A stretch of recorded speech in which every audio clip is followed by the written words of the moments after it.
Hey guys, we're back with another video. Asian qualifiers, well not just Asia, but Oceania and CONMEBOL for the September review. Anyways, let's do this. Alright, we start with Asia, and the first matches played out in Group A. Mediterranean was enough to see Iran win over Kyrgyzstan, and Qatar took the lead before halftime against the UAE. But then the frauds conceded 3 unanswered goals, and the UAE pulled off a shock win in this fierce rivalry. And Uzbekistan scored a single goal against North Korea, and the North Koreans had the chance to equalize, but yeah, they failed to convert the penalty. And Kim Jong-un will probably send Kuchal Kang to a labor camp. I don't know how to say it. I'm not Asian. Anyways, in Group B, Palestine held their own against South Korea, and Iraq scored a single goal against Oman to win. That was crucial for them because this is a difficult group. Jordan took an expected lead over Kuwait, but then they got a last-minute penalty, and they stole a point at the death. In Group C, China's god-awful performances, they finally caught up with them. They lost 7-0 to Japan. Bahrain also got a shock result in Australia in the last minute with Harry Suter. Well, not the last minute, but very late in the match. More shockers happened as well. Indonesia took the lead against Saudi Arabia. The Saudis did equalize, and then Martin Pais, the Indonesian keeper, decided to do his own stunt, and then he gave away a penalty. But then he saved the penalty. I was watching that, like after my cross-country meet, like I was just watching that because it was hella interesting. In the end, both teams shared points, and Indonesia will be more than happy knowing that this is the group of death. Group A continued on match day 2, and North Korea took a shot lead against the frauds, Qatar. But things immediately fell apart for the Koreans as they got a red card, and Qatar were awarded a penalty, of course. Qatar are best friends with the refs. Akram Afif converted it, and Almo Azawi scored a banger to give Qatar the lead. But I don't know what the hell North Korea have been cooking in the shadows of Pyongyang. They have a whole new missile program or something, because they scored an absolute stunner. And the first goal was a stunner also, you saw. It ended 2-2, but holy bro, North Korea should be proud of themselves. I'm rooting for them. I guess I'm a North Korean fan technically. FBI, open up!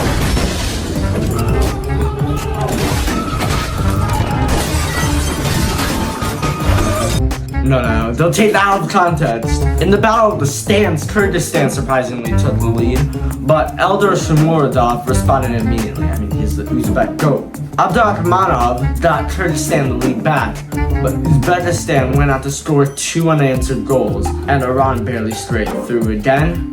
Mehdi Gaedi scoring this time against the UAE. Palestine were not able to replicate their previous result though against Jordan, as Jordan scored early on, and they did hit back, but 2 second-half goals from Jordan gave them the win. Hwang Hee-chan scored early for South Korea also, and Oman equalized through an own goal by South Korea, of course. But Son scored again and assisted another to clinch the win. And Son was involved in every goal for South Korea, so nice for him.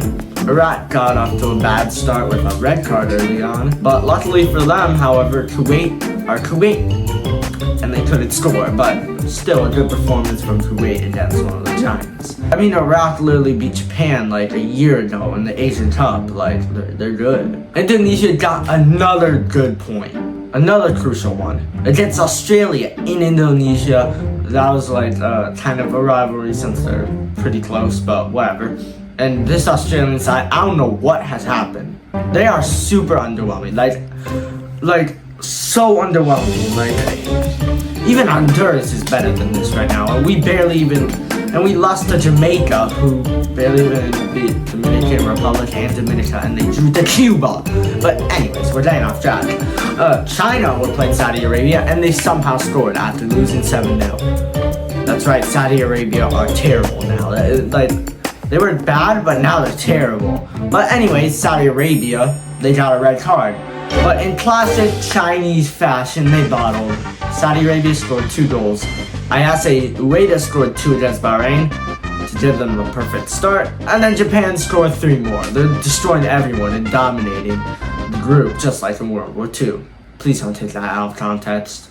So at the end of the window, these are the tables. Uzbekistan and Iran have had perfect windows despite barely scraping through in both games, and they're both top. Uzbekistan have a tough window ahead of them in October because they have to play Iran and the UAE. Speaking of Iran, they also have a difficult schedule with Uzbekistan and Qatar. That is really difficult.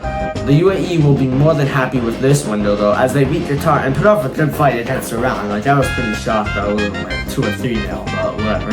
They have a good chance to get points though. They're facing North Korea and then they play a difficult match in Uzbekistan, but they can get points in North Korea. If they can get points there, they should be good. But North Korea, you should not mess with them. Like, they have a whole new missile program at this point. North Korea are 4th, but don't count them out. Like I just said, you know, they put up good fights against Qatar and Uzbekistan. That's impressive, and Qatar won the Asian Cup twice in a row. They have UAE first, but then things do simmer down against Kyrgyzstan. Qatar have been abysmal though, and barely even got a point from North Korea. But they can actually get points against Kyrgyzstan, but after that they play Iran. Somewhere in these eyes, I'm on your side. Kyrgyzstan fans, you may be more depressed than your average resident in Wyoming, but at least you guys have been putting up good performances on like Qatar. They do have 2 doable matches though, with a terrible Qatar side and North Korea, but don't underestimate them though. Jordan, South Korea, and Iraq are all tied at the top and had chances to get 6 out of 6 points, but tied to weaker opposition. Jordan have to play South Korea next window, but things do simmer down with a match at home against Oman. South Korea have a way worse schedule with both Jordan and Iraq. And Iraq have Palestine, which they should win, and then the big boy South Korea, which they could probably win because South Korea have been underwhelming so far, despite being top. Well, 2nd, I think, on goal difference, but joint top basically. But Kuwait, they should be more than happy with this window. 2 points, bro. And they were against like difficult teams to beat, Jordan and Iraq. Jordan made the Asian Cup final, and Iraq, they beat Japan. And it gets better for them. They have winnable games against Oman and Palestine. And speaking of Palestine, they have to play Iraq. But luckily, they play Kuwait, so they could get points there. And Oman have a must-win game against Kuwait, and then they play Jordan. So they could get points because Jordan, they are a bit questionable, especially after the manager left, but who knows what will happen in October. And Group C is absolute chaos. Japan is dominating as expected, but they have to play the 2 other powerhouses next window, Australia and Saudi Arabia, but I wouldn't really consider them powerhouses anymore. They've been struggling, but they still have expectations. The Saudis, despite barely escaping China and Indonesia, sit 2nd and have to play Japan next window, but things are better. They simmer down and they play Bahrain. And speaking of them, despite losing 5-0 to Japan, they will be more than happy with this window. They beat Australia. I mean, not many teams do that in Asia. Bahrain have a must-win against Indonesia, and another chance to steal points off of one of the top teams against a not really that good Saudi Arabian side, so there's some hope there. And Indonesia, they got 2 crucial points from the Saudis and Australia. That is wonderful for them. And they're 4th. And they could jump up the table if they play their cards right, with matches against Bahrain and China. 2 very winnable matches for Indonesia. I mean, this is unexpected from them. I predicted 5th in my video. It should be up like right now, but yeah, they could go 4th though. It's between Bahrain and Indonesia. I'm gonna say Australia still dead 2nd, but whatever. We're getting off topic yet again. But yeah, Australia are making their people depressed like every other qualification campaign. For some reason, I don't know why they do that, and they had an awful window with not a single win. Winnable games against Indonesia and Bahrain. And they play a must-win game against China, and if they don't win that, they don't deserve to go to the World Cup. I mean, China are god-awful. And then this Japan super team. So yeah. And as for China, they are cooked. They have to play Australia and Indonesia. This rampant Indonesian side. Welcome to CONMEBOL, the most peaceful and non-violent confederation there ever was. We start with what used to be the derby at the bottom, with Bolivia against Venezuela, and the match would be played 5,000 feet in the air, so I expected Bolivia to win, but holy, I did not expect them to destroy Venezuela and make them look like South Sudan. But anyways, Bolivia got a 4-0 win, and Argentina against Chile was nuts, and the Argentinians made easy work of the Chileans in the second half and went on to win 3-0. Uruguay and Paraguay played a 0-0 draw, and Luis Suarez's final game for Uruguay. Brazil narrowly beat Ecuador thanks to Rodrigo actually showing up for Brazil for once, and Peru actually did something for once also in qualifying and scored.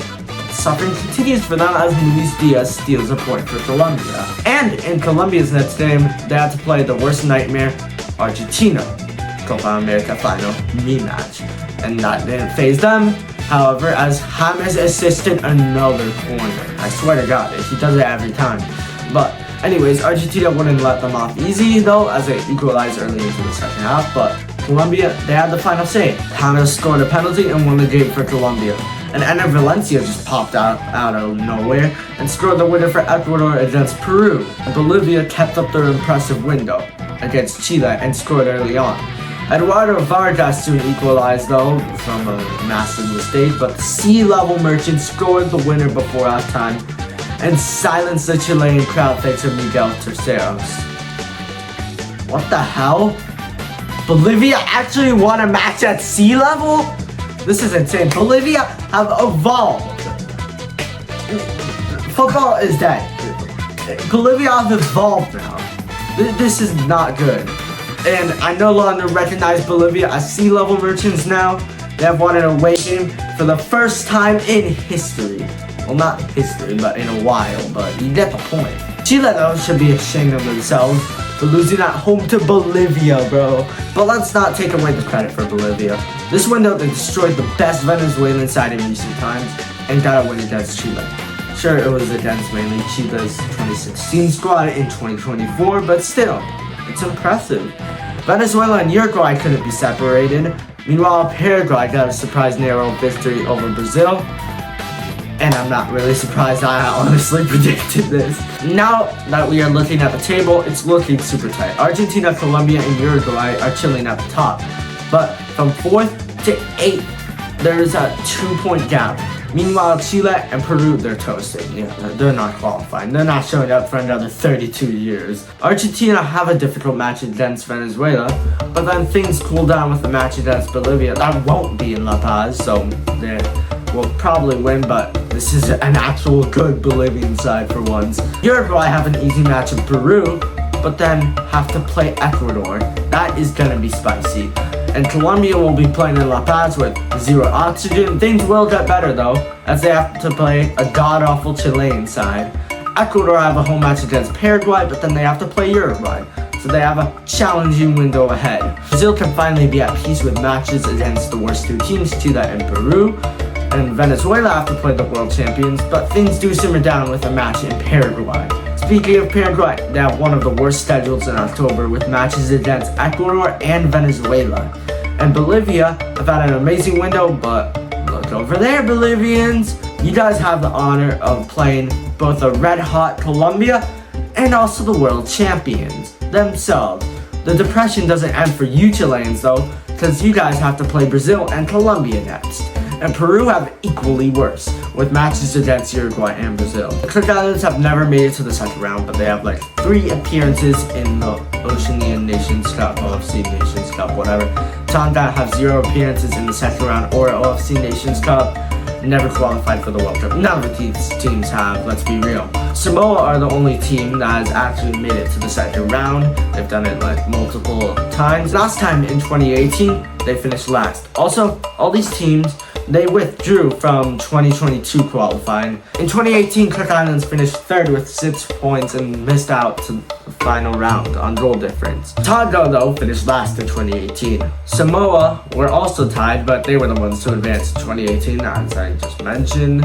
And American Samoa were also tied with the Cook Islands and Samoa, and missed out on goal difference. They have never made it to the OFC Nations Cup, and they're most known for their infamous loss to Australia, 31-0. Oceania started, and Cook Islands faced Tonga in the semi-finals. It took away battle, scored early on for Tonga, and the sister Polavili scored a penalty to make it 2-0. The Cook Islands did pull one back through Tachi Kumzuz, but Christopher Kefu buried the Cook Islands' grave, and Tonga go on to the final. This is huge for Tonga as they were the worst team in Oceania going into this round. They finished last in their last campaign with not even a single point. The Samoan derby was nuts, and American Samoa will not make it to the next round as Samoa scored a penalty. They did get a red card, but a goal in injury time ended all hopes. But hey, at least we saw the return of Nicky Salafu. In the final, Samoa played Tonga, and despite Tonga taking an early lead, the Samoans scored 2 unanswered to progress to the second round. Also, just to let you know, Europe doesn't start until March. Anyways, here are the groups for the second round. In Group A, we have Solomon Islands, Fiji, New Caledonia, and Papua New Guinea. Solomon Islands will probably finish first, and Fiji second, because New Caledonia were awful last time, but don't count out Papua New Guinea. In Group B, we have Crestwood FC New Zealand, Tahiti, Vanuatu, and the first round winner Samoa. I will do a preview before the October window, but until then, peace. Also, predictions though, New Zealand first obviously, and Tahiti second. That is it, and I'll see you guys next time.